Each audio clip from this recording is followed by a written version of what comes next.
ইবাদত করা শেখে, ট্রেডিশন হয়ে গেছে সমাজে। কারে ধাক্কায়া কেউ উপরে উঠতে পারে, কার থেকে চুষানিয়া কি কত বড় হতে পারে। তাইলে হুকুকুল ইবাদত হাদিসে আছে, হাদিসে 1 ইঞ্চি জায়গাও যদি নেয় কারো থেকে, 1 ইঞ্চি জায়গা নিছে, তো এই জমিনের পুরো জমিনটাকে 7 স্তরের জমিন, এই 1 ইঞ্চি 7 স্তর পর্যন্ত গোল করে কাটা হবে। তারপরে কিয়ামতের দিন ওর গলায় লটকায় দেওয়া হবে, দাঁড়ায় থাকতে বাধ্য হবে। হেলার বসার চিতওয়া কাইতওয়া কোনো সুযোগ হবে না। 1 ইঞ্চি জমি।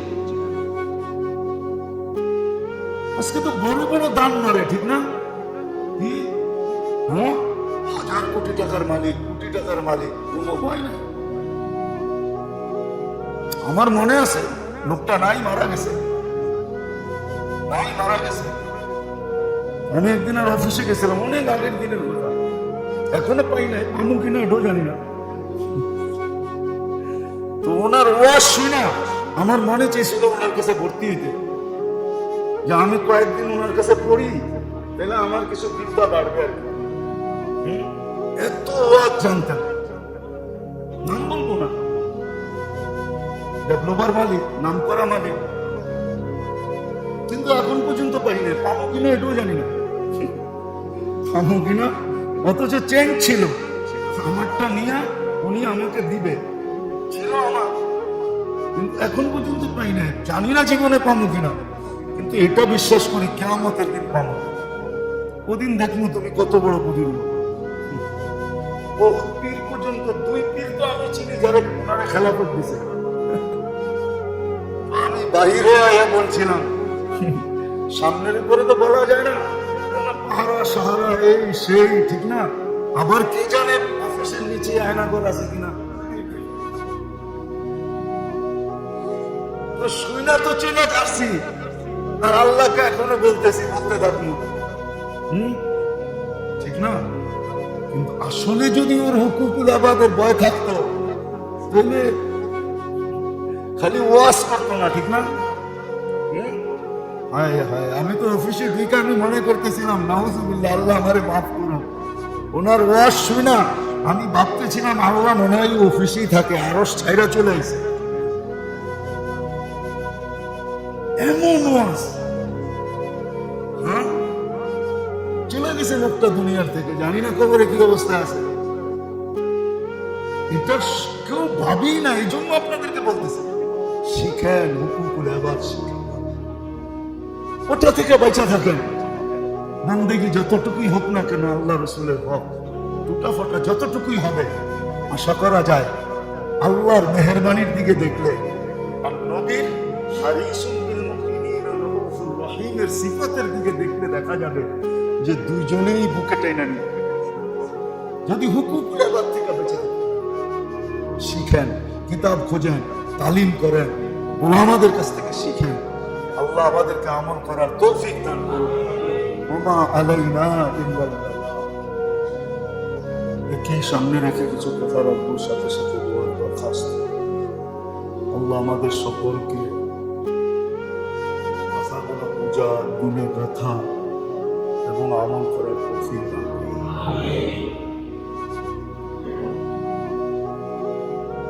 একটা জিনিসকে তো মানুষ কিছু না কিছু ভয় পায়, তো আরেকটা জিনিসকে মানুষ বিলকুল ভয় পায়। আল্লাহর নাফরমানি, রাসূলের নাফরমানি, এটা তো কমও বেশি মানুষ ভয় পায়। ভাবে নামাজ না পড়লে ভাবে যে আমি তো নামাজ পড়ি না, যাকাত না দিলে ভাবে আমি তো যাকাত দিই না, হজ না করলেও ভাবে যে হজটা করা হলো না, রোজা না লাগলেও নিজেকে লজ্জিত মনে করে সবাই রাখে আমি তো রাখি না, একটু সংকুচিত থাকে, সংকোচ বোধ করে। কিন্তু আল্লাহর নাফরমানির চেয়ে বড় একটা নাফরমানি আছে, যেটা মানুষ কখনো সংকুচিত হয় না, ভাবে, যেটা এটাকে হুকুকুল ইবাদ বলে। হুকুকুল ইবাদ নিয়ে মানুষ কখনো ভাবে না। মানুষকে কষ্ট দেওয়া, আল্লাহর সৃষ্টিকে কষ্ট দেওয়া,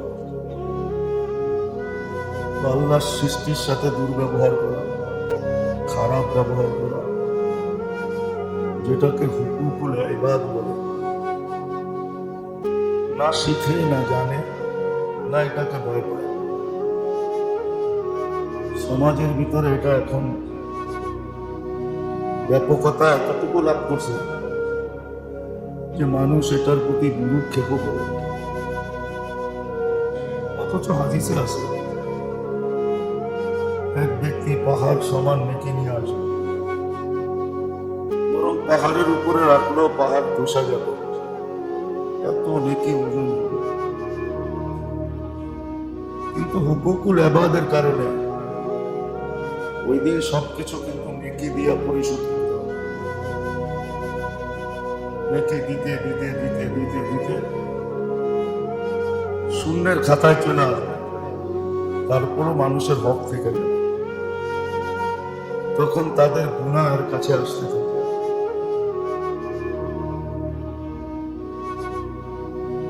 এটাই বুঝাইতে চাইতেছি, দেখি বুঝে আসে কিনা।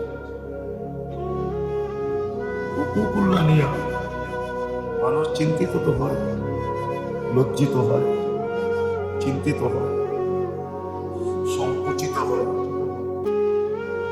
ভাবে একবার হলেও দিলে ধাক্কা লাগে যে আমি তো আল্লাহর হক আদায় করি, রাসূলের হক আদায় করি।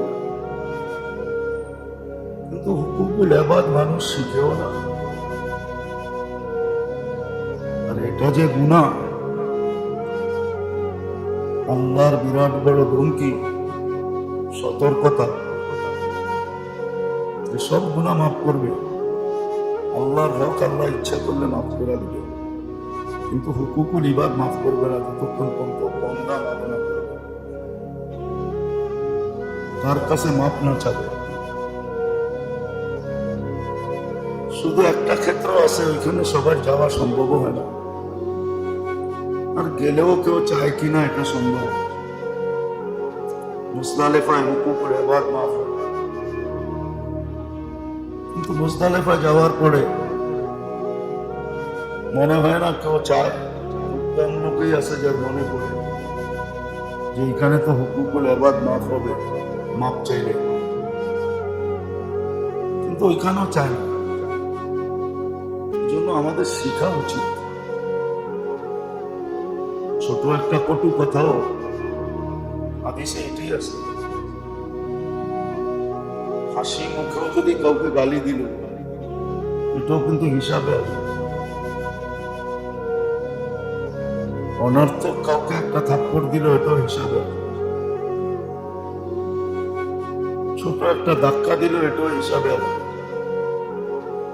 হুকুকুল ইবাদ কেউ শিখতে চায় না। এমনকি যারা দিনদার, নিজেদেরকে দিনদার ভাবে, মানুষও এদেরকে দিনদার বলে, সমাজেও দিনদার হিসাবে পরিচিত, হুকুকুল ইবাদ নিয়ে সেও উদাসীন, সেও উদাসীন।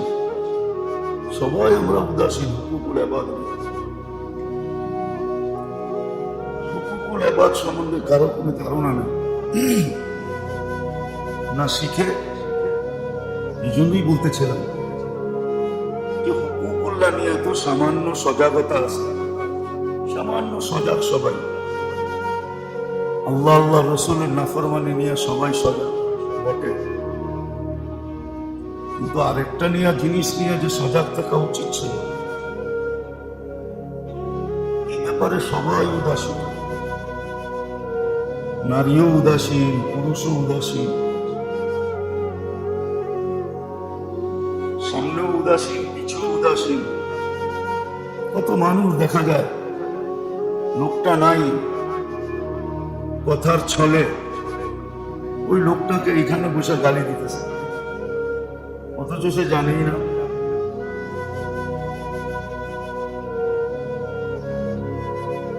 তার বিরুদ্ধে গীবত করতেছে, অপবাদ লাগাইতেছে। তো যেটা শেখার দরকার ছিল মেরে দোস্ত, আজকে ওইটা শিখি না। শিকার পরিবেশই নেই। দুনিয়া তো খুব শিখে, হাজার হাজার টাকা কোচিং এ ব্যয় করে। এক একটা মা বাবা সন্তানের পিছনে কোচিং এ হাজার হাজার টাকা দেয়, লম্বা লম্বা টাকা দেয়। শুধু দুনিয়ায় ৯/৬ করে কিভাবে চলবে এটা শেখার জন্য। দুনিয়া তো ৯/৬ ছাড়া কিছু না। খোদার কসম, দুনিয়ায় ৯/৬ ছাড়া কিচ্ছু না। ৯/৬ করলেই দুনিয়ায় চলা যায়। নাহলে সাধারণ ভাবে চলতে হবে। দেখা যাবে নুন আনবে, পান্তা ফুরায় যাবে, পান্তা আনবে, নুন ফুরায় যাবে। ১ তারিখে পাবে, ২৫ তারিখে শেষ হয়ে যাবে। এইভাবে চলবে। ৯/৬ শিখানোর জন্য ফাইল আটকায় কিভাবে টাকা নেওয়া যায়, বিভিন্ন ধারায় সামনের লোকটার থেকে কিভাবে বের করা যায়, ওই কোচিংই তো হয়। আর কি হয়?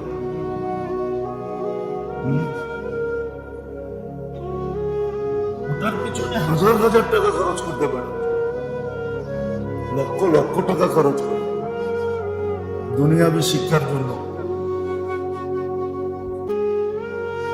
যে নাড়াচাড়া করে কিভাবে চলবে, দুনিয়া তো এরা নাড়াচাড়া করে। আর কি? এটার জন্য যদি হাজার হাজার টাকা খরচ করতে পারে, কিন্তু যেটার জন্য চিরস্থায়ী সিদ্ধান্ত এদিক ওদিক হয়ে যাবে। আখিরাতের সিদ্ধান্ত তো চিরস্থায়ী সিদ্ধান্ত, যে জান্নাতে যাবে, চিরদিনের জন্য যাবে। দোজখে যদিও চিরদিনের জন্য কিছু মুসলমান যাবে না, বাহির হয়ে চলে আসবে। দোজখ কি কোনো মামুলি বিষয়?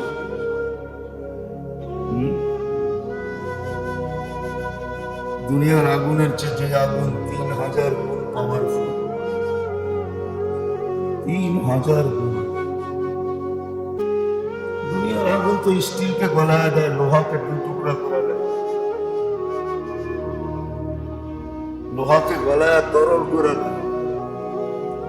এর চেয়েও যদি ৩,০০০ গুণ পাওয়ারফুল হয়, কেমন হবে? মৌত তো আসবে না। মৌত তো জীবনে একবারই হবে, আর মৌত হবে না। না জান্নাতীদের মৌত হবে, না দুজখীদের মৌত হবে। মৌত তো হবে না। বলবেন এত কষ্ট হবে, তারপরে রূহ থাকবে কি করে? যে আল্লাহ ১ ফোঁটা পানিকে এত সুন্দর মানুষ বানাইতে পারে। কোন প্রযুক্তি ছাড়া মানুষ নামের মেশিনটা চলতে পারে, সমগ্র মেশিন চালাইতে পারে। মানুষের অঙ্গগুলা চলার জন্য কোন প্রযুক্তিটা আছে ভিতরে? কোন প্রযুক্তি আছে যে প্রযুক্তি মানুষ চালায়? মানুষকে চালায় কে? যে আল্লাহ চালাইতে পারে। ওই আল্লাহ এটাও পারে যে মৌত হবে না। মৌত হবে না কি করে শোবে?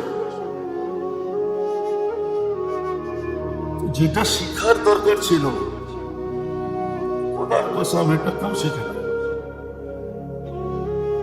শিক্ষিত শিখে না, অশিক্ষিত শিখে না। শিখার পরিবেশই নেই, আগ্রহ উদ্দীপনাও নেই।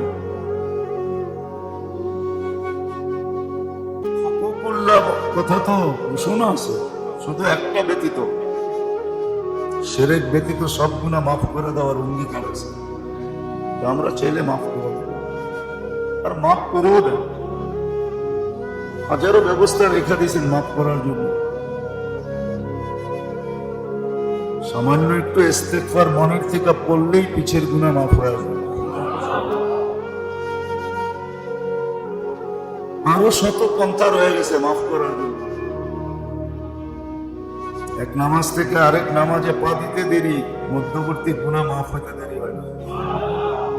এক জুমার থেকে আরেক জুমায় ঢুকতে দেরি, মধ্যবর্তী গুনাহ মাফ হতে দেরি হয় না। এক রমজান থেকে আরেক রমজানে পৌঁছতে দেরি, সারা বছরের মধ্যবর্তী গুনাহ মাফ হতে দেরি হয় না। আর কোরআন তো এটাই বলে, অবছরে অনেক গুনাহ মাফ করে দেন, ওয়ায়াফু আন কাসীর, তোমাদের অনেক গুনাহ এমনি মাফ করে দেন, এমনি মাফ করে দেন। এক মুসলমান আরেক মুসলমানের সাক্ষাৎ করতে গেলে, আল্লাহর জন্য যদি সাক্ষাৎ করতে যায় তো গুনাহও মাফ হয়, আবার আল্লাহর ভালোবাসাও তার জন্য জরুরি হয়, ওয়াজিব হয়। ওয়াজাবা মুহাব্বাতি লিল মুতাযাবিরিনা ফিহা। আল্লাহর হক মাফ হওয়ার তো হাজারো রাস্তা আছে, রাসূলের হক মাফ হওয়ার ঘোষণা আছে,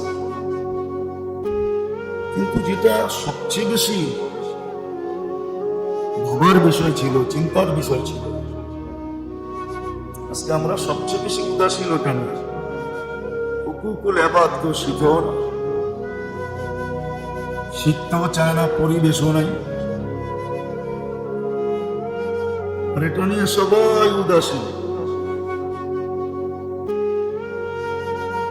সবাই উদাসীন, খাওয়াসও উদাসীন, আওয়ামও উদাসীন, শিক্ষিত অশিক্ষিত, নারী পুরুষ যুবক বৃদ্ধ সবাই উদাসীন। অথচ এটা সবচেয়ে বেশি শিক্ষা দরকার ছিল, নাহলে কিন্তু সত্য এটাই।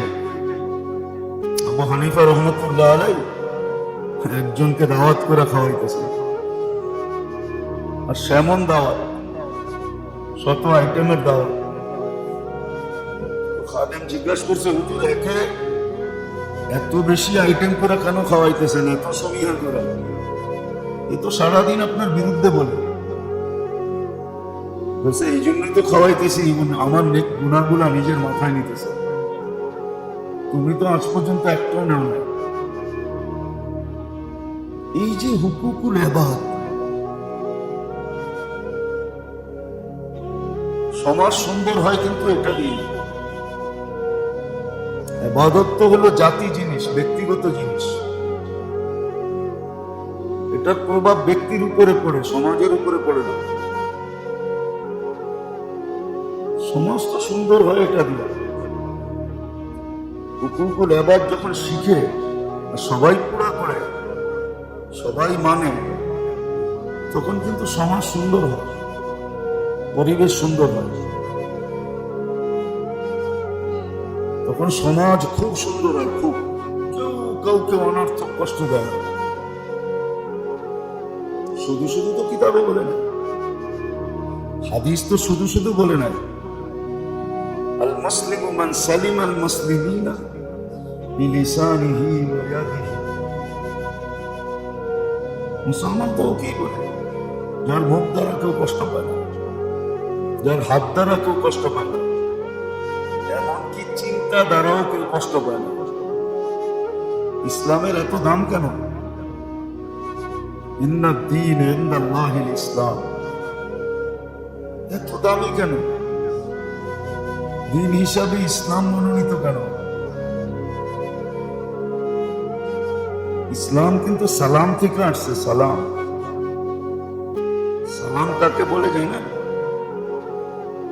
শান্তির অফুরন্ত ভান্ডার, শান্তি, শান্তি ফুরাবে না, অফুরন্ত ভান্ডার শান্তি, ওইখান থেকে আসছে ইসলাম। ওটা যার ভিতরে আছে তার নাম মুসলমান।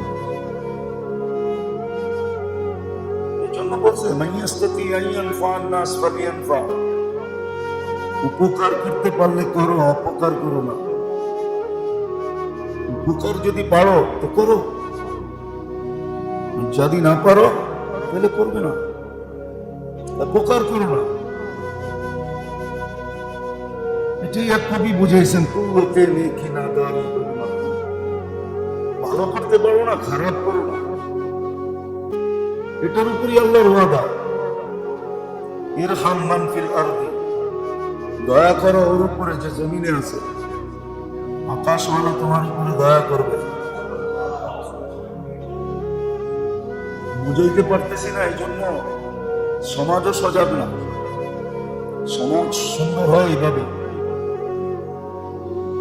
কয়েকটা জিনিস দিয়ে সমাজ সুন্দর হয়, নাহলে সমাজ সুন্দর হয় না। বাস্তব মুসলমান যখন হয় কাউকে কষ্ট দেয় না। মানুষ তো মানুষ, কোন প্রাণীকেও কষ্ট দেয় না, অনর্থক কষ্ট দেয় না। একটা কথা বুঝার, যদি বুঝি তাহলে বুঝে আসবে। আচ্ছা বলেন তো দেখি, এটা তো বহুতবার শুনে আসছে, কুকুরকে পানি পান করানোর কারণে পতিতা মহিলা জান্নাতি হয়েছে। যার পেশা ছিল পতিতা বৃত্তি, যার পেশা, বুখারী শরীফে আছে। কুকুরকে পানি পান করার কারণে, পানি পান করানো মানে তো উপকার করছে না অপকার করছে। যদি কুকুরকেও পানি পান করানোর সহযোগিতার কারণে, উপকার করার কারণে যদি জান্নাত পায়, কুকুর উত্তম না মানুষ উত্তম? মানুষের ভিতরে আবার উম্মতে মুহাম্মদী কেমন উত্তম, যাকে উত্তম বলছে, কুনতুম খায়রা উম্মাহ। ওর উপকার করলে কি হবে একটু ধারণা করলে বোঝা যাবে, কম্পেয়ার করলে, তুলনা করলে বোঝা যাবে কেমন হবে। কিন্তু আসলে হুকুকুল এবার তো শিখি না, জানিও না, ভাবিও না। না আমাদের বয়স্কদের মাঝে চর্চা আছে, না আমাদের যুবকদের মাঝে চর্চা আছে, না নারীদের মাঝে আছে, না পুরুষদের মাঝে আছে,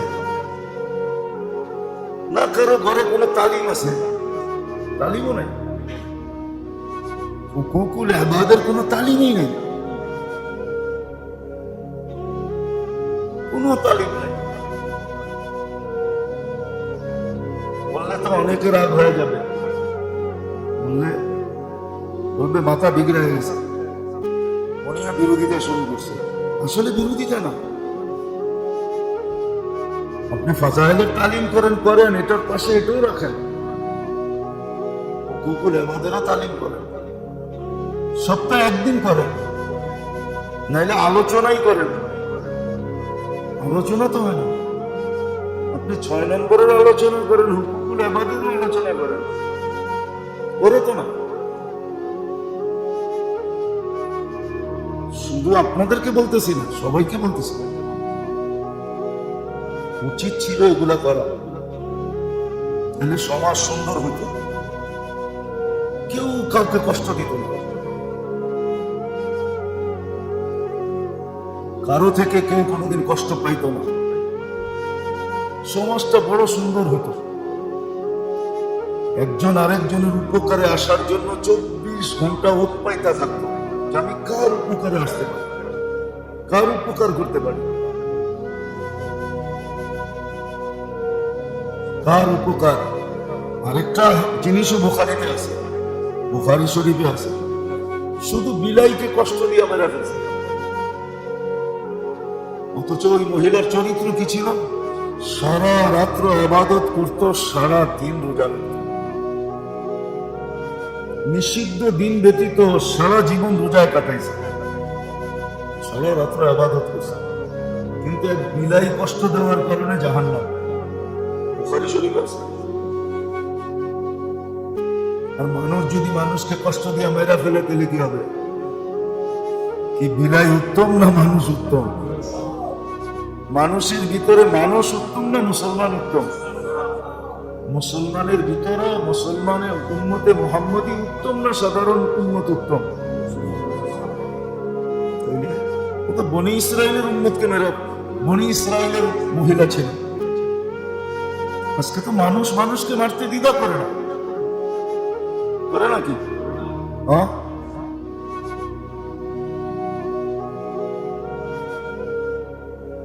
যেটা শিখার দরকার ছিল,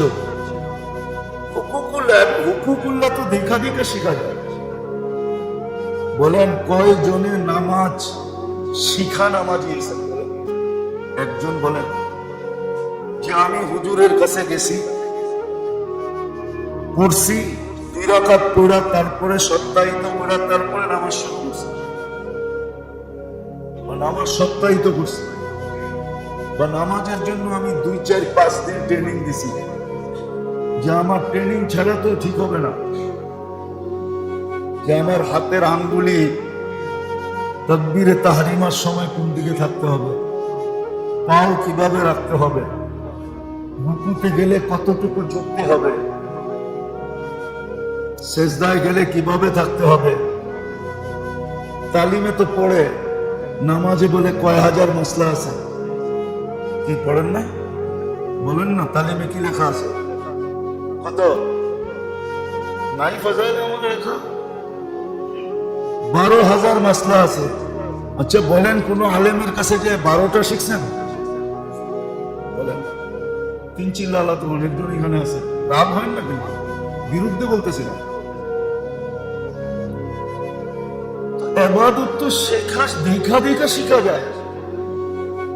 আপনি মুখ ব্যাখ্যা করতে পারেন, তাতে আমার কোনো আপত্তি নেই, কিন্তু লেখা রাখেন, আপনি দড়া খাবেন। এই মুখ ব্যাখ্যার লেগেও দড়া খাবেন, আর যে শিখেন না এটার জন্য দড়া খাবেন, লেখা রাখেন। আপনি ভাবছেন আমি 3 চিল্লা দিয়ে শিখে ফেলছি, হয়ে গেছে কমপ্লিট? আমি তো সময় লাগাইছি, হুজুরে সময় লাগাইছে নাকি? হুজুরে 14 বছর ঘোড়ার ডিম কাটছে, ঠিক না? ঘাস কাটছে, ঘাস। আল্লাহ রসুলের কথা বিশ্বাস করবো না আপনারটা বিশ্বাস করবো? চেতায়েন না বেশি। আপনাকে মেহান্নত তো স্বপ্নে পাওয়া মেহান্নত, কোনখানে হাদিসে লেখা আছে এটা? আপনারই তো বলেন স্বপ্নে পাইছে, আর হুজুর গোট্টা তো হাদিসে বলতেছে, মান খারাজা মিন বাইতিহি লিয়াতলুবাল ইলমা ফাহুয়া ফি সাবিলিল্লাহ। যে ইলম শিখার জন্য ঘরের থেকে বাহির হয়েছে, ও আল্লাহর রাস্তায় আছে। রসুলেরটা মানবেন না মুরব্বীরটা মানবেন? না না, ওনারা মুরব্বীরটি মানে, রসুলেরটা মানে না। নাইলে মুখ ব্যাখ্যা করে কেন? আমাদের চোখে ফাঁকি দিতে পারবেন না, আমাদের চোখ বড় কঠিন চোখ। আর আমি অন্য জিনিস, সোনা কষা খাট বের করতে পারি, হাতে নিলে হাত বোলা দেয় কতটুকু খাইতেছে, মেশিন লাগে না, কষ্ট হয় না। আপনি মুখ ব্যাখ্যা করেন কেন? রাগ হলেন না কিন্তু, মিডিয়ায় যেতেছে, বোঝানোর জন্য বলতেছি। কয়জন আমার শিখছি হুজুরের কাছে যায়, বলেন মুখে হাত দিয়ে যে আমি 5 দিন বুঝাইতেছিলাম। আবাদত তো আল্লাহর হক তো দেখা দেখেও শিখা যায়, দেখা দেখা। নামাজ তো আমরা দেখা দেখা শিখছি, এই জন্য তো হাদিসে আছে ঘরে বেশি বেশি নফল নামাজ পড়ো। তোমার ছোট বাচ্চা তোমাকে দেখা দেখা সিজদা করা শিখবে, রুকু করা শিখবে, ল্যাংটা ওইটাই দাঁড়ায় করা শুরু করবে, শিখবে। হুকুম আছে ঘরে বেশি বেশি পড়ো, নফল নামাজ ঘরে পড়ো, ঘরকে কবর বানাও না। না তাজালু বুয়ুতাকুম কবরা, কবরস্থানে নামাজ হয় না, ঘরে বেশি বেশি নফল পড়ো, তাহলে ঘরের ভিতরে বরকত হবে, নামাজের আলো ঘরে ঢুকবে, বাচ্চা কাচ্চা তোমাকে দেখা শিখবে। হুকুকুল্লাহ দেখা দেখা শিখা যায়, কিন্তু কসম খোদা হুকুকুল এবার দেখা দেখা শেখা যায় না। শুধু বয়ান দিয়েও হয় না, বয়ান দিয়ে তো আমি আগ্রহ পয়দা করতে পারবো, কিন্তু শিখাইতে পারবো না। হুকুকুল এবার যদি কঠিন না হইতো, তাহলে আবু বকর সিদ্দিকের মতো মানুষ একজনকে একটা কটু কথা বলে ফেলছে ভুলে, ফাজাইলে আমলে আছে, জোর করে ধরছি তুই একটা বলে ফেল, বলছে না বলবো না, বলছে না বললে আল্লাহ রসুলের কাছে নিয়ে যাবো। আর যে দেখেন টানতে টানতে নিয়ে গেছে, ইয়া রাসূলুল্লাহ আমি বলে ফেলছি। আপনারা বলেন না স্লিপ অফ টাং, মুখ ফসকায় বাহির হয়ে গেছে, আমি ওকে প্রতিশোধ নিতে বলছি, ও নাই নাই। তো ওই ব্যক্তি অপেক্ষায়, ওই ব্যক্তি জানতো যে আমি না বললে আমাকে টাইনা নিয়ে যাবে, ওই সুবাদে আমি একটা গাঠটি পাবো। কি পাবো? এখন বইলা দিলে গাঠটি পাবো না, ও চালাক ছিল, ও তো বলে আমি তো চাইতেই আছি তুই আল্লাহ রসুলের কাছে লয়া যা। মুখে না বললেও মনে মনে ভাবতি ছিল লয়া যা, কেননা ওইখানে গেলে গাঠটি পাবো, গাঠটি এইখানে মাফ করে দিলে তো একটাই হবে, বা বলে দিলে তো একটাই হবে, গাঠটি হবে না। তো যখন লয়া গেছে আল্লাহ রসুল বুঝা ফেলছে যে তো গাঠটির আশায় গেছে। আল্লাহ রসুল যে হাসি দিচ্ছেন দেখা বলছে না ঠিক আছে তোমার বলা ঠিক না। হ্যাঁ, তারপরে আল্লাহ রসুল দুয়ার গাঠটি গড়া দিছে। এবার ভাবেন হুকুকুল ইবাদ কিরকম। আবু বকর সিদ্দিক আম্মাজানকে নিয়ে আল্লাহ রসুল বসা ছিলেন, ধারণা চিন্তা দিতেছি, চিন্তা করে রাখেন। চাঁদনিময় রাত্রে 14 তারিখের রাত্রে বাইরে বসে আছে, তো সমস্ত আকাশ তারায় ফুটফুটে। আম্মাজান জিজ্ঞেস করছি ইয়া রাসূলুল্লাহ, আকাশের তারার সমান নেকি কারো হবে? একজনের হবে। আম্মাজান খুশিতে টপ আটখানা হয়ে গেছেন, যেটা মনে আমার আব্বাই হবে। কিন্তু জিজ্ঞেস করছে সে কে? ওমর রাদিয়াল্লাহু তাআলা আনহু। আম্মাজানের চেহারাটা মলিন হয়ে গেছে। আল্লাহ রাসূল বলছে আয়েশা, হাসতেছি না, চেহারাটা মলিন হলো কেন? তোমার আব্বার নাম নেই না এই জন্য? বলছে বোঝেন তো, আবার খোঁচা দেন কেন? বুঝলেন তো, আবার খোঁচাটা দিলেন কেন? বলছে তোমার আব্বার নেকি আকাশের তারা কি মোকাবেলা করবে? নবীদের পরে সমগ্র মানুষের নেকি তোমার আব্বার নেকির মোকাবেলা করতে পারবে। যে সিদ্দিকে আকবর, কি সিদ্দিকে আকবর বোঝেন? সিদ্দিক শব্দটাই তৈরি হয়েছে যার জন্য। সিদ্দিক সিদ্দিক সিদ্দিক শব্দটাই তৈরি হয়েছে তার কারণে। যেমন করুণা, করুণা যদি না আসতো এই শব্দটা আমাদের ডিকশনারিতে কি হতো না? ডিকশনারিতে চোখ, কোভিড যেটাকে বলে কোভিড, এই শব্দটা কিন্তু আগে ছিল না, ডিকশনারিতে ছিল না। করুণা আসছে দেখে এই শব্দটা ডিকশনারিতে যোগ হয়েছে। সিদ্দিক শব্দটাও ছিল না, এটা আবু বকর আসছে দেখে যোগ হয়েছে। এই জন্য ওনারা সিদ্দিক আকবর বলা। উনি না আসলে সিদ্দিক শব্দটা হতো না, ওমর না আসলে ফারুক শব্দটা হতো না, ওসমান না আসলে জিন্নুরাইন শব্দটা হতো না, আলী না আসলে মুর্তাদা শব্দটা হতো না। এই শব্দটাই হতো না, এটা ডিকশনারিতে অ্যাড হতো না, মানুষ জানতো না এই শব্দ।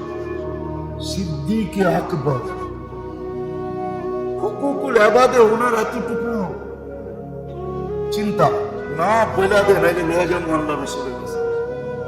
উমর রাদিয়াল্লাহু তাআলা আনহু ভুলে ইচ্ছা ছাড়া একজনের পেটে ছুরি দিয়ে আঘাত করে দিয়েছেন। ফাজাইলে আমল আছে, কোনো ইচ্ছাই মারেন না, ছুরি দিয়ে আঘাত করে দিয়েছে, বাতের আগা দিয়া। নিজের পিঠ উঠায় বলছেন মার যেমন মারবি, আমি যেমন মারছি এরকম মার, তা মানলে তোকে ছাড়বো না। হুকুকুল ইবাদ কাহিনী অনেকদিন পরে মনে হচ্ছে, এই জন্য শুনাইতেছে। মিশর যখন স্বাধীন হয়, আমর ইবনুল আস রাদিয়াল্লাহু তাআলা আনহু সেনাপতি ছিলেন। তো মিশরে ঘোড়দৌড় হতো, রেস কোর্সে যেরকম আমাদের ঘোড়দৌড় হতো, ওটা জুয়ার ঘোড়দৌড় ছিল না, স্বাভাবিক ঘোড়দৌড় ছিল। তো ঘোড়দৌড় শুরু হয়েছে, আমার মাত্র স্বাধীন হয়েছে। স্বাধীন হলে একটু ভাব ভিন্ন থাকে, ঠিক না? দেখছেন তো, ঠিক না? স্বাধীন হলে একটু ভাব ভিন্ন থাকে, ঠিক না? আপনার তো তাজা তাজা এটা দেখছেন, আমি তো দেখি নাই, আপনারা তো খুব দেখছেন, ঠিক না? তো মাত্র স্বাধীন হয়েছে, ঘোড়দৌড় শুরু হয়েছে। তো আমর ইবনুল আস রাদিয়াল্লাহু তাআলা আনহুর ছেলে ঘোড়দৌড়ে অংশগ্রহণ করছে। তো ওনার ঘোড়ার সামনে দিয়ে ইহুদির ঘোড়া আগে চলে যেতেছে। নতুন স্বাধীন গভর্নরের ছেলে, আরো সেনা প্রধানের ছেলে, তো হাত ঘোড়া দিয়া, ঘোড়া যেটা দিয়া ঘোড়ারে দৌড়ায়, চাদু ওটা মেরে গেছে ইহুদির পিছে। ইহুদি ওইখানে ঘোড়া স্টপ করছে, ঘোড়ায় মদিনা চলে আসছে। আয়েশা ওমর রাদিয়াল্লাহু তাআলা আনহুর কাছে অভিযোগ করে দিয়েছে, পুরা কাহিনী বলে দিয়েছে, বড় মানুষের ভিতরে আমার বিরুদ্ধে করছে।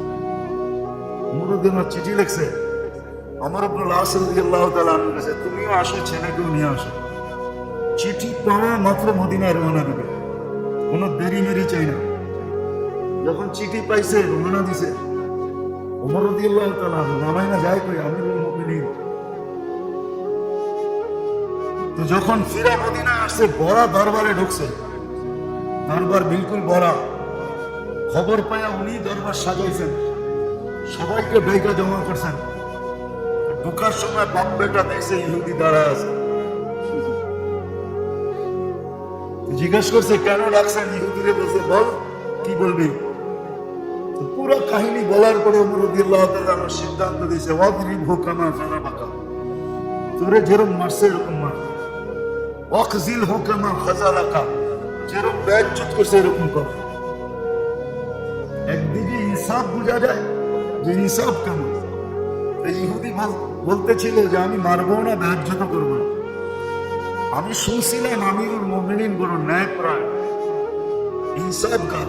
আমার এটা দেখার বিষয় ছিল, কোনো সুযোগ তো আমার হাতে ছিল না। এই একটা সুযোগই আমার হাতে আসছিল পরীক্ষা করার জন্য। আমি দেখা নিছি ইনসাফ আমি পাওয়া গেছি, বিদায় আমি এখন ইহুদিও থাকতে চাই না, আমি মুসলমানই হতে চাই। ওই মজলিসে মুসলমান হয়েছে। এখানে যেরকম ইনসাফ, এরকম হুকুকুল ইবাদত বোঝা যায়। হোক না সে গায়রে মুসলিম, তাতে কি আসে যায়? আল্লাহর বান্দা তো না, আল্লাহর বান্দা না, আল্লাহ বানায় নাই, কে বানায় নাই? হুকুকুল ইবাদত যেটা শিখা দরকার ছিল, যেটার মজলিস হওয়া দরকার ছিল, যেটার তালিম হওয়া দরকার ছিল, রব্বে কাবার কসম। আজকে আমরা সবাই উদাসীন। এই জন্য আমি প্রথমে বলছিলাম যে হুকুকুল্লাহ নিয়ে তো কিছু সজাগতা আছে, আল্লাহ আল্লাহ রসুলের হক নিয়ে তো আমরা কিছু সজাগ থাকি। একটু হইলেও ভিতরে ধাক্কা লাগে, সংকুচিত হই, লজ্জিত হই, মনে মনে নিজেকে ছোট ভাবি যে না, ইবাদত বন্দেগী করতে পারতেছি না, জিকির আজকার করতে পারতেছি না, তেলাওয়াত করতে পারতেছি না, তাসবিহ তাহলিল করতে পারতেছি না, দুরূদ পড়তে পারি না। কিন্তু মেরে দোস্ত, যেটা সবচেয়ে বেশি দরকার ছিল, হুকুকুল ইবাদ, মানুষকে কষ্ট দেওয়া, সৃষ্টিকে কষ্ট দেওয়া, সৃষ্টির হক। হুকুকুল ইবাদ সম্পর্কে আমরা বিলকুল ঘুমন্ত, শিক্ষিত ঘুমন্ত, অশিক্ষিত ঘুমন্ত, এটাকে কিছুই মনে করে না, কিছুই মনে করে না। অথচ মুসলমানের পরিচয় এটাই ছিল যে কাউকে মুখ দিয়েও দিবে না, হাত দিয়েও দিবে না, এমনকি চিন্তা দিয়েও দিবে না, চিন্তাও করবে না, এমনকি মন দিয়েও চাবে না, মন দিয়েও কারো অনীহা চাবে না, কারো অশান্তি চাবে না, কারো মন দিয়েও চাবে না। এটার ব্যাপারে সজাগ থাকা সবচেয়ে বেশি দরকার ছিল। কেননা সুস্পষ্ট ঘোষণা আখিরাতে হতে পারে সব মাফ হয়ে যাবে। যদিও হাদিসটা ফাজাইলে আমলেরই আছে, প্রথম যেটা আমি বললাম যে পাহাড় সমান নেকি নিয়ে আসে, ছোট হাদিস পড়ে তালিম খুব হয়, হতে হতে পৃষ্ঠা কালো হয়ে গেছে না, আঙ্গুল লাগতে লাগতে আঙ্গুলের মারা পৃষ্ঠায় নেবে, বই ছিঁড়া গেছে, কিন্তু কোনোদিন ভাইবা দেখে নাই যে আসলে আমার ভিতরে এটা আছে না নাই, আমি কষ্ট দেই না না দেই। এই জন্য মেরে দোস্ত, ভাবার বিষয় কিন্তু এটা নিয়ে সজাগ হওয়ার দরকার, তাহলে সমাজ সুন্দর হবে না, পরিবেশ সুন্দর হবে না। কেননা এটা ছাড়া আরেকটা আসবে না। হুকুকুল ইবাদ যতক্ষণ পর্যন্ত ঠিক না হবে, তো মুসলমানের ভিতরে আরেকটা আসবে না। মুসলমান উপকারী হবে না, উপকার করবে, উপকার করবে না। আজকে তো এরকম প্রতিবেশী সুখ দেখা প্রতিবেশী জ্বলে, ঠিক না? জ্বলে না? আমাদের দেশে প্রবাদ বাক্যই আছে, বাঙালির নেচার হলো কেউরে উঠতে দেখলে টাইনা নামাইবো কেমনে এই চিন্তায় থাকে। এমনকি ভাই বোনাদেরও থাকে, আত্মীয় স্বজনও এটা করে, প্রতিবেশী তো করে করে। পাশের দোকানে বিক্রি বেশি হলে পাশের দোকানওয়ালা তাবিজ পর্যন্ত আনতে যায়। আমাদের কাছে প্রমাণ আছে, তাবিজ কিছু হোক আর না হোক, যার কাছে আনতে গেছে ওর পকেট গরম হয়েছে। কিন্তু এই বেটার কাস্টমার নষ্ট হইব না না হইব এটা পরের কথা, কিন্তু করে তো না, করে না। হ্যাঁ, এটা কি মুসলমানের কাজ? হ্যাঁ, মুসলমানের কাজ। মনে উঠলো এর জন্য বলতেছে। হাসান রাদিয়াল্লাহু তাআলা আনহুর কাছে একজন আসছে, এসে বলতেছে, হাসান, আমি 1 লক্ষ দিনার কোনোদিন একসাথে দেখিনি। কত বুঝেন দিনার কারে কয়? কি কন্যা কুয়েতি দিনার কি? সোনার টাকা, সোনার টাকা, পিওর সোনা দিয়া বানানো টাকা। 1 লক্ষ দিনারে কয় হাজার ভরি হয় এটা জানেন? সেটাও জানেন না? হ্যাঁ, বর্তমান হিসাবে পড়ায় 40,000 ভরি হবে। 1 ভরি 1 লাখ টাকা, 40,000 ভরির দাম কত? বাড়ির যে হিসাব করে। আমি একসাথে দেখি নাই, তো উনি ভিতর থেকে একটা পুস্তক টাইনা না বলছে, লাকা হাদিয়া, তোর হাদিয়া দিলাম, 1 লাখ আছে এটার ভিতরে। আজকেই আমার কাছে আসছে, আমি তোকে দিয়ে দিলাম, যাও। তোমাকে টানতে টানতে মসজিদে নববীতে বারিন্দায় নিয়ে গেছেন, নিয়ে ঢালছেন কষ্টে মষ্টে, খুব লয়রা চেহারা দেখছেন। 2-4-10 মিনিট লয়রা চেহারা দেখা একটা আওয়াজ দিয়েছেন, মাল্লাহুল হাজা ইয়াতি, যার প্রয়োজন আছে জলদি আয়ো। বাস, আওয়াজ শুনতে দেরি, বীর জমাইতে তো দেরি করে নাই, ঠিক না? বাস 10 মিনিটে খালি। বস্তা নিয়ে বাড়িতে গেছেন, যে বস্তাটা রাখেন, টাকা দিনার কই, যাকে দরকার ওপরে দিয়া দিছি, তোরনে হাদিয়া দিলাম। আমি তো দেখতে চেয়েছি, নিতে চেয়েছি না। দেখা শেষ, কাহিনী শেষ। আরে বেউকুব, 1 লক্ষ দিনার দিলাম তোর, দিলে কি যালিকা ফাদলুল্লাহ ইউতি মান ইয়াশা। আজকে আল্লাহ আপনাকে দিছে, কালকে আমারে আবার দিব, দেখার নাম শেষ। তো যদি আসলেই মুসলমান হইতো, তো প্রতিবেশীর দোকানের কাস্টমার দেখেও তাবিজ আনতে যেত না, ভাই হিংসা করতো না, কাস্টমার দেখা উল্টা পাল্টা বুঝাইতো না, বুঝায় না? আরে কি মাল লয়া যান, সব 2 নম্বর। অনেকে তো এরকমই কয়, চুরির মাল, নাইলে এত সস্তায় দেয় কেমনে, ঠিক না? যদি আসলেই ওই হুকুকুল ইবাদ বুঝতো, তাহলে ও দোকানে বসে বলতো, যালিকা ফাদলুল্লাহ ইউতি মান ইয়াশা, এটা আল্লাহর দান, ওকে কাস্টমার আজকে দিছে, কালকে আমাকে দিবে। এই বছর হয় বেচছে, আগামী বছর আমি বেচবো। ও তো এটা বলতো, ঠিক না? ও কেন দাবি জানতে যেত, কেন হিংসা করতো? খামাখা গ্যাস ছাড়া আগুনে কেন জ্বলতো? হিংসার আগুন তো গ্যাস ছাড়া আগুন, এই আগুনে কেন জ্বলতো? তাহলে আমি যেটা বুঝাইতেছিলাম, যেটা শিখার দরকার, আফসোস আমরা শিখি। যেটা জানার দরকার ওটা জানি না, যেটার তালিম করা দরকার ওটার তালিম করি না। করা উচিত ছিল, এই পাঠটাও রাখার দরকার ছিল।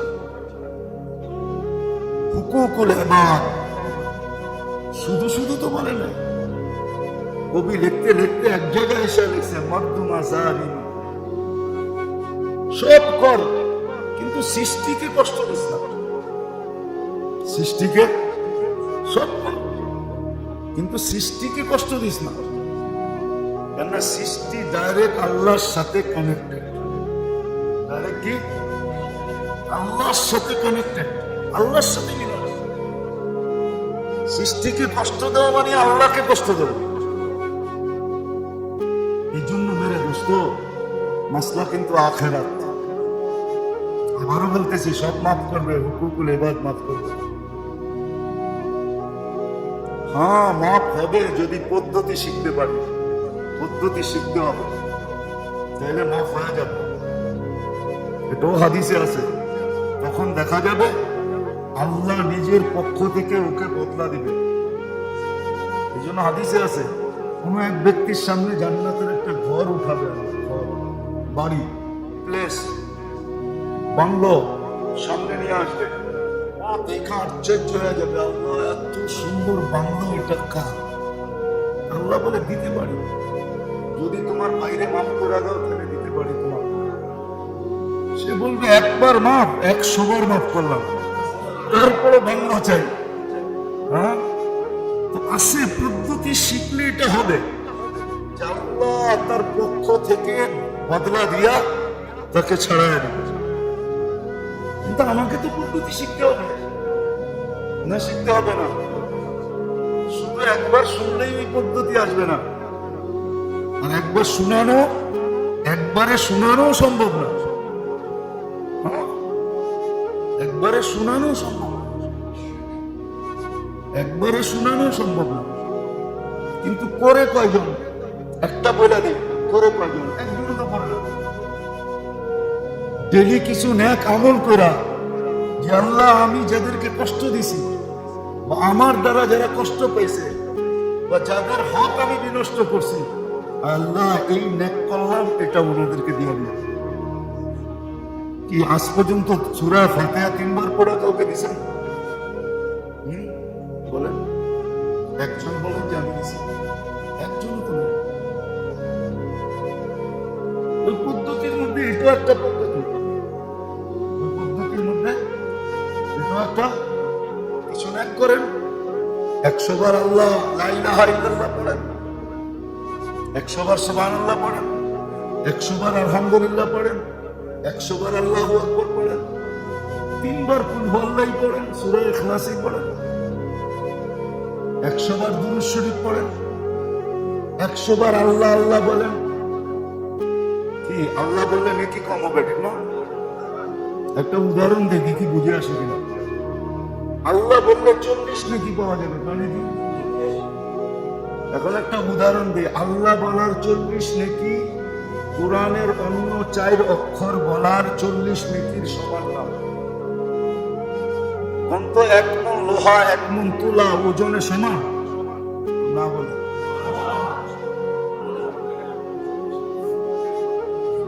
1 মণ তুলা ওজনে গাঠটিতে, কোনটা গাঠটিতে বড়? তুলা, ঠিক না? আল্লাহ বললে কমসে কম কয়নি কিভাবে? অন্য কোরআনের 4 অক্ষর বললেও কয়নি কিভাবে? কিন্তু আল্লাহ বলার নেকির গাঠটিটা অনেক বড়। এটা কার নাম? আল্লাহ কার নাম? আল্লাহ আল্লাহর নাম, জাতি নাম। কি নাম? আল্লাহর জাতি নাম কি? আল্লাহ। এই জন্য তো আমি বলি, আপনাদেরও হয়তো বলি না যে ডেলি উচিত 100 বার আল্লাহ বলা।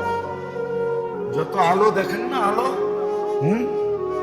নামের আলো বলেন, আর চেহারার আলো বলেন, আর সূর্যের আলো বলেন, আর চন্দ্র আর তারকারাজি, আর আপনি ডিজিটাল লাইট সাইটের আলো বলেন, আল্লাহ বলে সব আলো বাহির হয়েছে আমার 4 অক্ষর আল্লাহ থেকে। এই জন্য কোরআনে বলে আকাশ জমিনে যত আলো দেখো আর যত দেখবা, জান্নাতে যে আলো দেখবো, জান্নাতে লাইট লাগানো থাকবে না, ওই আলো আল্লাহ শব্দের থেকে বাহির হবে, হইতেছে এবং হবে। এই জন্য যে যত বেশি মনের থেকে আল্লাহ বলবে, আল্লাহ যত বেশি আল্লাহ বলবে মনের থেকে, আল্লাহ আল্লাহ আল্লাহ আল্লাহ, ওর ভিতরে তত বেশি বাল্ব লাগতে থাকবে। বাল্ব, কিসের বাল্ব জানেন? কিসের? আলোর বাল্ব লাগতে থাকবে, নূরের বাল্ব লাগতে থাকবে। একদিন জমিনে বসা জান্নাত দেখবে, জান্নাত। জমিনে বসা আল্লাহ দেখবে, আল্লাহ। ও জমিনে বসা দেখবে আল্লাহ, জমিনে বসা দেখবে জান্নাত। চোখ বন্ধ করবে আর দেখবে জান্নাতের আলোতে করতেছে। সোনার উপর ইট বিল্ডিং দেখা যাবে, কেন আলোকিত হয়ে গেছে ভিতরটা। কি এই জন্য আমি বলতেছিলাম যে দরকার বেশি, কমসে কম ডেলি 100 বার আল্লাহ বলা, আল্লাহ।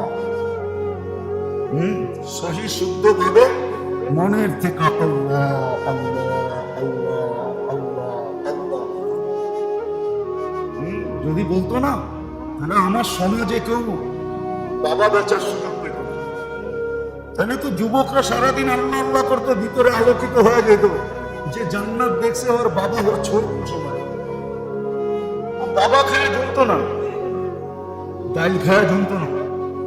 বাবা ডাইল, নেশা, মাদক আমার দেশে বিক্রি হতো না। কেউ নেওয়ারই তো থাকতো না, বিক্রি করতো কে? এখন তো কাস্টমার আছে দেখে বিক্রি হয়, ঠিক না? কিন্তু যদি আল্লাহ বলতো, ভিতরে আলোকিত হয়ে যেত। ওটা ছুঁয়েও দেখতো না, তাকায়ও দেখতো না। আর যাদের ভিতরে আলোকিত হয়েছে ওরা তাকায়ও দেখে না। এই জন্য যেটা বলতেছিলাম, মাসলা কিন্তু আখেরাত। দুনিয়া হলে এত কিছু বলতাম না, আখেরাত মাসলা বিদায়। শিখেন, কিতাব খুঁজা তালাশ করেন, বাহির করেন। ওলামারা লেখছেন, হুকুকুল ইবাদের উপরে কিতাব লেখছেন, বাংলায় পাওয়া যায়। পড়েন এগুলা, ঘরে তালিম করেন, নিজে সতর্ক হন। আল্লাহ ভাগ নষ্ট হলে আল্লাহ মাফ করার ওয়াদা আছে, কিন্তু হুকুকুল ইবাদ এত সহজে মাফ করে। আজকে সমাজের এই দুরবস্থা শুধু এই কারণে, হুকুকুল ইবাদ কেউ শিখে না, বরং ট্রেডিশন হয়ে গেছে সমাজে। কারে ধাক্কায়া কে উপরে উঠতে পারে, কার থেকে চুষানিয়া কে কত বড় হতে পারে। তাইলে হুকুকুল ইবাদ হাদিসে আছে, হাদিসে 1 ইঞ্চি জায়গাও যদি নেয় কারো থেকে, 1 ইঞ্চি জায়গা নিছে, তো এই জমিনের পুরো জমিনটাকে 7 স্তরের জমিন, 1 ইঞ্চি 7 স্তর পর্যন্ত গোল করে কাটা হবে। তারপরে কিয়ামতের দিন ওর গলা আটকায় দেওয়া হবে, দাঁড়ায় থাকতে বাধ্য হবে। হেলার, বসার, চিতওয়া, কাইতওয়া কোনো সুযোগ হবে না। 1 ইঞ্চি জমি। আজকে তো বড় বড় দান মারে, ঠিক না? কি হ্যাঁ, 1000 কোটি টাকার মালিক, কোটি টাকার মালিক, কোনো ভয় নাই। আমার মনে আছে লোকটা নাই মারা গেছে, নাই মারা গেছে। আমি একদিন আর অফিসে গেছিলাম, অনেক আগের দিনের কথা, এখনো পাই নাই, পাবো কিনা এটাও জানি না। তো ওনার ওয়াজ শুনে আমার মনে চাইছিল ওনার কাছে ভর্তি হইতে, যে আমি কয়েকদিন ওনার কাছে পড়ি, তাহলে আমার কিছু বিদ্যা বাড়বে আর কি। এত ওয়াজ জানতাম, নাম বলবো না, ডেভেলপার মালিক, নাম করা মালিক, কিন্তু এখন পর্যন্ত পাই নাই, পাবো কিনা এটাও জানি না। পাবো কিনা, অথচ চেঞ্জ ছিল আমারটা নিয়ে উনি আমাকে দিবে, ছিল আমার, এখন পর্যন্ত পাই নাই। জানি না জীবনে পাবো কিনা, কিন্তু এটা বিশ্বাস করি কিয়ামতের দিন পাবো। ওদিন দেখলো তুমি কত বড় বুঝিব। বহুত পীর পর্যন্ত, 2 পীর তো আমি চিনি যারা ওনারে খেলাফত দিছি। তো আমি বাহির হয়ে বলছিলাম, সামনের উপরে তো বলা যায় না, পাহারা সাহারা এই সেই, ঠিক না? আবার কে জানে অফিসের নিচে আয়না গোল আছে কিনা। তো শুই না তো চলে যাচ্ছি, আর আল্লাহকে এখনো বলতেছি, বলতে থাকুন, ঠিক না? কিন্তু আসলে যদি ওর হুকুকুল ইবাদের ভয় থাকতো, তাহলে খালি ওয়াজ করতো না, ঠিক না? আমি তো অফিসে ঢুকে আমি মনে করতেছিলাম, নাউজুবিল্লাহ, আল্লাহ আমারে মাফ করো। ওনার ওয়াজ শুই না আমি ভাবতেছিলাম, আল্লাহ মনে হয় অফিসেই থাকে, আরশ ছাইরা চলে আসে। এমন ওয়াজ গেছে লোকটা দুনিয়ার থেকে, জানি না খবরে কি অবস্থা আছে। এটা কেউ ভাবেই না, এই জন্য আপনাদেরকে বলতেছে শিখেন হুকুকুল ইবাদ শিখেন, ওটা থেকে বেঁচে থাকেন। বান্দাগি যতটুকুই হোক না কেন আল্লাহ রাসূলের হক টুটা ফোটা যতটুকুই হবে, আশা করা যায় আল্লাহর মেহেরবানির দিকে দেখলে আর নবীর হারিসুল বিল মুমিনিনা রাউফুর রহিমের সিফাতের দিকে দেখলে দেখা যাবে যে দুইজনেই বুকে টাইনা নেবে। যদি হুকুকুল ইবাদ থেকে বেঁচে থাকেন, শিখেন, কিতাব খোঁজেন, তালিম করেন, ওলামাদের কাছ থেকে শিখেন। আল্লাহ আমাদেরকে আমল করার তৌফিক দান করুন। ওমা আলাইনা ইল্লাল